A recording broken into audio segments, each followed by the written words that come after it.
Hello YouTube family, કેમ છો તમે બધા? મજામાં ને? આશા કરું છું કે તમે બધા મજામાં જ જશો અને હું પણ મજામાં છું. તો મિત્રો, અત્યારે ચાલી રહ્યા છે શ્રાદ્ધ અને હમણાં થોડોક સમય પછી આવશે નવલા નોરતા, માતાજીના ગરબા. તો અત્યારે શ્રાદ્ધ ચાલી રહ્યા છે. તો આજે છે મારા મોટા બાપાનું શ્રાદ્ધ. તો અત્યારે મમ્મી છે ને લાડવા બનાવે છે. તો લાડવા માટે અત્યારે પાઈ લે છે ઘી અને ગોળની. અને એ પાઈ આવી જાય એટલે ત્યાર પછી એ બનાવશે લાડવા. લાડવાનો પેલા અમે રોટલા બનાવીને ભૂકો કરી અને તૈયાર જ રાખ્યો છે. અને ખાંડ પણ દરીને તૈયાર જ રાખી છે. ખાંડ સાંજે જ દરી નાખી હતી, કેમ કે સવારમાં પછી બધાને જોબ ઉપર ને જવાનું હોય ને તો મોડું થઈ જાય બધે કામ કરવામાં, એટલા માટે સાંજે અમે તૈયાર કરી લીધું હતું.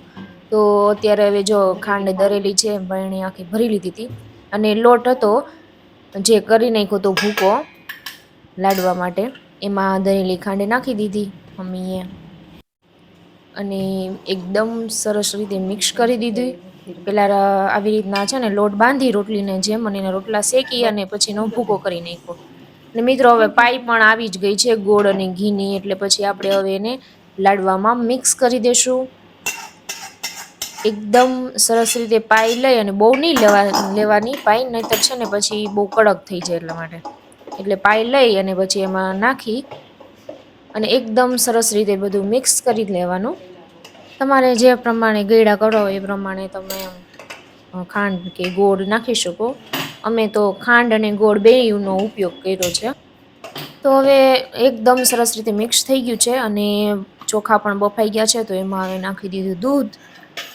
હવે થોડીક વાર પાકવા દેશું, પછી પાકી જાય સરસ રીતે ખીર થઈ જશે આપડી રેડી.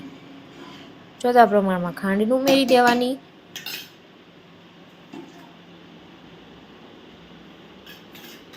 સવારમાં અમારે એટલું બધું કામ હોય ને કે વાત પૂછો, કેમ કે બધાને જોબ ઉપર જવાનું હોય તો ટિફિન પણ તૈયાર કરવાના હોય છે 4 થી 5. અને આજે તો છે શ્રાદ્ધ, એટલે શ્રાદ્ધ પણ સવારમાં વેલું જ કરી નાખ્યું, એટલે પછી સવારમાં બધું વેલું કામ પૂરું થઈ જાય.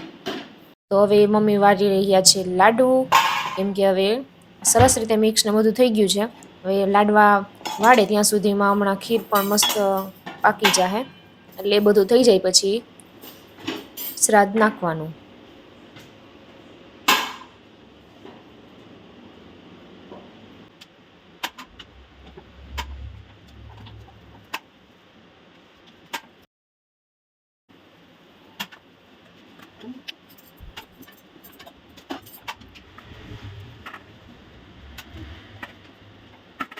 સો ફ્રેન્ડ્સ, મમ્મીએ લાડવા વાળી લીધા છે કમ્પ્લીટ.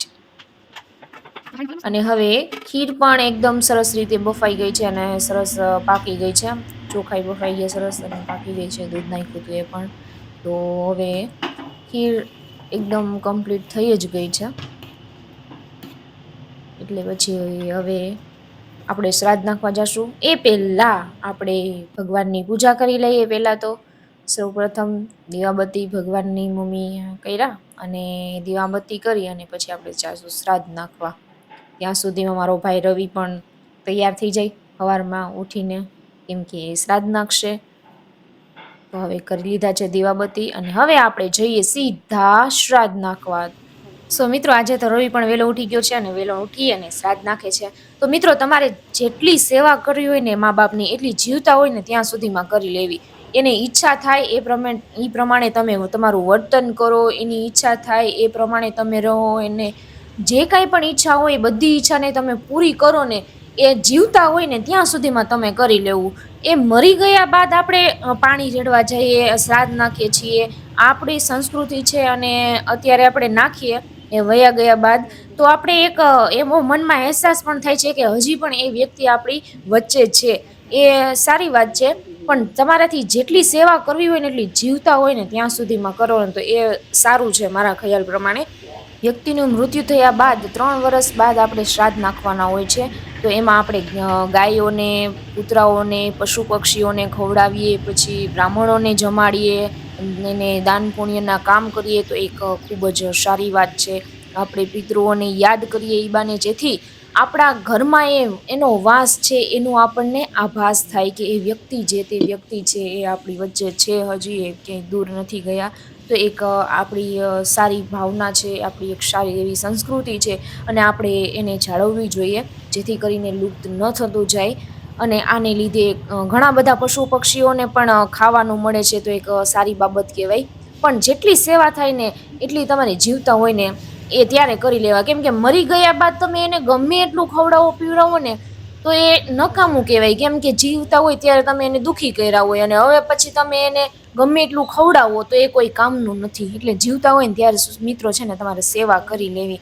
અને મા બાપ જેવો તો કોઈ છે જ નહીં આ દુનિયામાં, કેમ કે એનાથી મોટું છે નહીં કોઈ, કેમ કે મા બાપ આપણા માટે ઘણું બધું કરે છે. અને પછી અને આપણે મોટા થઈએ થોડાક એટલે પછી એમ મા બાપ ને કહેવા માંડીએ કે તમને કઈ ખબર ના પડે, પણ ભાઈ જો ખબર એને ના પડતી હોય ને કઈ તો આપણે આવડા મોટા જ ન થયા હોય કોઈ દી. એટલે મા બાપ કે ને એની ઈચ્છા હોય ને એને ગમે ને એવું તમે વર્તન કરો ને તો મા બાપ ખુશ જ છે, તમારે એના માટે કાંઈ કરવું નથી પડતું. અને મા બાપ જેવો પ્રેમ છે ને તમને આ દુનિયામાં કોઈ જ નહીં આપી શકે, કેમ કે એનો નિસ્વાર્થ પ્રેમ હોય છે.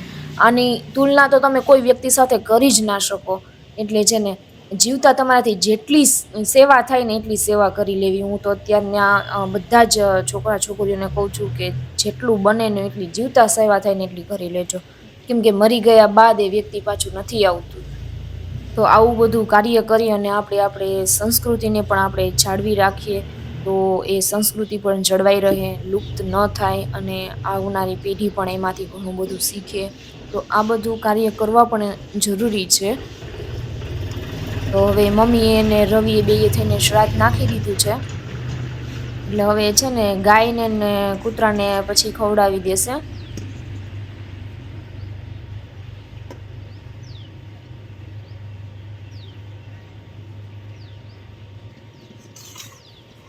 તો હવે મમ્મી જાય છે નીચે, ગાયને બધું ખવડાવી દેશે હવે. અરે વાહ મિત્રો, જોવ શ્રાદ્ધ ખાવા માટે કાગડો પણ આવી ગયો છે, કે સારી વાત કહેવાય. અને હવે રવિભાઈ ખવડાવે છે ગાયને ખીર અને રોટલી ને લાડવા હતા એના ભાગનો એ આપણે એને ખવડાવી દેવાનું, કૂતરાના ભાગનું કૂતરાને ખવડાવી દેવાનું. અને આ ગાય એવી છે ને રોજ જે સવારમાં આવી અને છે ને ડેલો ખખડાવે. સો મિત્રો બ્રાહ્મણ પણ આવી ગયા છે, કેમ કે આજના દિવસે અમે સીધો દઈએ છીએ. તો મમ્મીએ સાંજે બધું તૈયાર કરી લીધું હતું સીધાની વસ્તુ. સીધામાં આપણે જે વસ્તુ આપણે ઘરમાં હોય ને ખાતા પીતા હોય એ બધી વસ્તુ આપણે એને આપવાની હોય છે, તો એ બધું સાંજે તૈયાર કરી લીધું હતું. અને હવે મમ્મીને હાથ જોડ કરાવે છે, આપણે જે પિતૃ પાછળની સીધો દેતા હોય ને એ પાછળની જે કઈ પણ વિધિ હોય એ અત્યારે વિધિ કરાવે છે. તો આપણે જોઈએ એ વિધિ.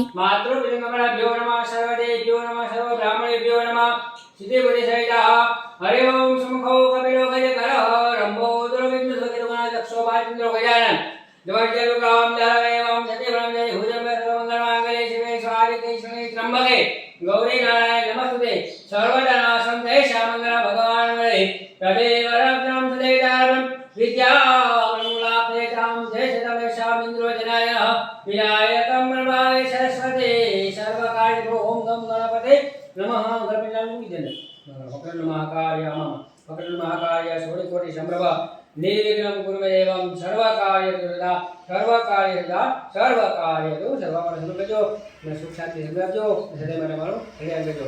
સર્વ વિષ્ણુ ભગવાનનું સ્મરણ કરજો. પરિવારનું નામ લઈએ કરીએ સફળ સાથ કરીએ આ વાત પ્રોગ્રામ કરીએ અને લેકર સંગત હરે ઓમ માયા કુંડલિની ક્રિયા મધુમતિકલા માત વિદ્યાલયા ભગવતે રતે કાલમ સમાસમિ માજરે શ્યાનંદવમ જ્ઞાનારતિ પુત્રમ પુષ્પાંજલિ ગુરુ બ્રહ્મા ગુરુ વિષ્ણુ ગુરુદેવ મહેશ્વર ગુરુ સાક્ષાત પરબ્રહ્મ તસ્મૈ શ્રી ગુરુદેવ નમઃ. મનમાં વિષ્ણુ બોલો વિષ્ણુ વિષ્ણુ અત્રાદેવ મંગલે સંવંતે એસીના ભાદ્રવ માસે 11 ને શનિવારે મંબરો મમ બાપા નામ બોલો લખો બાપાના પુત્ર નિમિત્તે બ્રહ્મો નિમિત્તે સીધા નિમિત્તે નારદ નિમિત્તે ગૌગ્રાસ નિમિત્તે સ્વાનભાગ નિમિત્તે. સો મિત્રો હવે જે વિધિ કરવાની હતી આપણે એ વિધિ પણ પૂરી થઈ ગઈ છે. જો મિત્રો તમને મારો વિડીયો ગમ્યો હોય તો વિડીયોને લાઈક કરજો, શેર કરજો અને હા કોમેન્ટ કરવાનો ન ભૂલતા અને ચેનલને સબસ્ક્રાઇબ પણ કરજો અને બેલ આઇકન દબાવવાનું પણ ન ભૂલતા, જેથી કરીને મારા નવો વિડીયો આવે તમને ડાયરેક્ટ નોટિફિકેશન મળી જાય.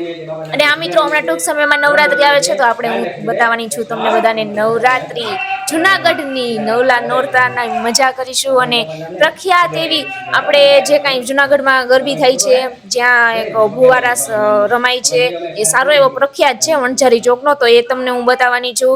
તો વિડીયો બધા જોતા રહેજો, અપડેટ તમને મળતી રહેશે. અને હું રોજે લાઈવ પણ થઈશ નવરાત્રીમાં, અને તમને બધાને જુનાગઢની ગરબી બતાવીશ. તો ચાલો પાછા મળીશું, ત્યાં સુધી બાય.